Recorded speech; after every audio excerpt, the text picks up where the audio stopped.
梦之王为拿回头盔法器擅闯地狱深渊，却不知路西法早已布下天罗地网。地狱铁门的另一头出现守卫庞大的身影，看到梦境君主却没有表现出应有的恭敬，反倒嗤笑墨菲斯是个落魄的小丑，明知故问地向他询问头盔所在。墨菲斯对于守卫的挑衅深感愤怒，而守卫不以为然，追问着有关红宝石的下落。墨菲斯的眼眸迸射出君主的锋芒，言语间透露着欲将守卫丢入梦境，任他自生自灭的想法。吃瘪的守卫不愿再有过多纠缠，不情不愿地打开了铁门。穿过阴郁雾霭笼罩的诡异树林时，墨菲斯告诉乌鸦，路西法是拥有强大神力的堕落天使，如今的他是执掌地狱的统治者。下一刻，他们便又来到嶙峋如焦炭般的怪山，崎岖狭窄的环绕小路直达峰顶。此时，岩洞内的女人向墨菲斯发出呼喊，近万年的守候，终于让他拥有与爱人见面的机会。这一刻的墨菲斯变成满头脏辫的黑人，面对女人祈求离开的要求，他没有给予回应，只是淡淡的说：10000年过去了，自己依然深爱着他。随后像个无情的浪子潇洒离去。从守卫的为难再到与昔日爱人的相遇，墨菲斯确信这必然是路西法刻意的安排。时隔多年的见面没有好友之间的寒暄，路西法开口提及墨菲斯被凡人囚禁的糗事，墨菲斯没有给予回应，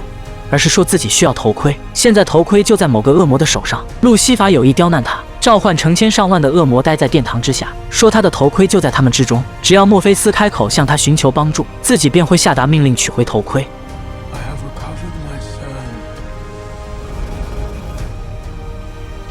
他如今是实力低微的梦之王，为什么胆敢挑战实力强劲的路西法？持有头盔法器的恶魔公爵提出对战的要求，墨菲斯胜了就能得到头盔，但是他如果输了，就必须待在地狱，成为自己永远的奴仆。墨菲斯出战答应了这离谱的要求，恶魔公爵却将对战的资格交给了路西法。原来地狱对战的斗士都有各自指定的权利。此时切换战斗状态的路西法站在他的身后，阴谋背后的黑手果然都是路西法暗箱操作。这场比赛以技能、信心和变形术的对决为主，台下围观的恶魔欢呼雀跃着。另一边的梦之王半蹲着身子，让乌鸦赶紧离开地狱向女管家报信，乌鸦却坚持要留在墨菲斯的身边。两人不公正的对决在乌鸦的见证下开始。路西法施展幻术化身游荡旷野的孤狼，墨菲斯施展幻术化身纵马奔腾的猎人，搭箭拉弓，离弦之箭射杀孤狼。现实世界的路西法也惨遭受伤，此时的他竟面露微笑，施展幻术变成了土性爬行的大蛇，下一刻便咬伤了猎人的战马。毒素迅速蔓延，墨菲斯的脸颊青筋交错，他忍受着剧毒带来的痛苦，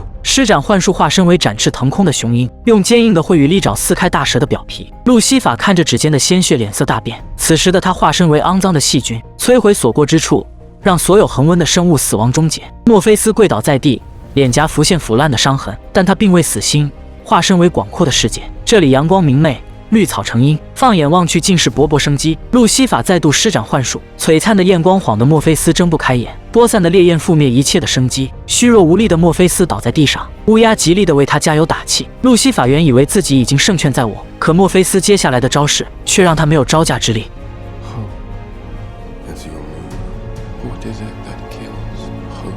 墨菲斯最终赢得了头盔，在他戴上头盔准备离开地狱时，乌鸦问出了所有人的心声。借用沙袋与头盔的力量，墨菲斯被遣送至红宝石的所在处。然而当他拿出红宝石的时候，却发现自己无法驾驭其中的力量。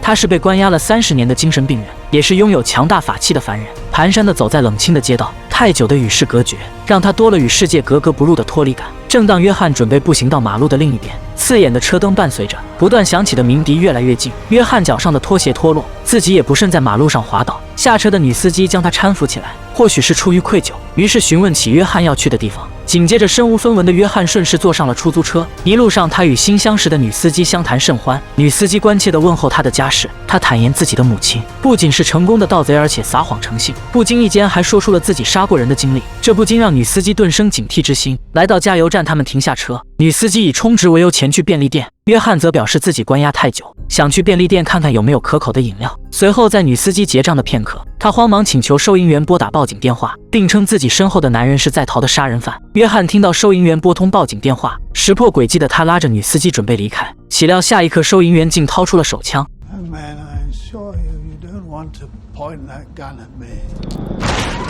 取回红宝石的约翰来到女司机的旁边，神色紧张的女司机询问下一站的路程，惶恐的眼神却早已出卖了他求生的念头。约翰没有对他痛下杀手，反而摘下了恶魔法器，郑重地交到女司机的手上。随即他的身影消失在漫漫黑夜，因为他即将要用红宝石的力量拯救世界。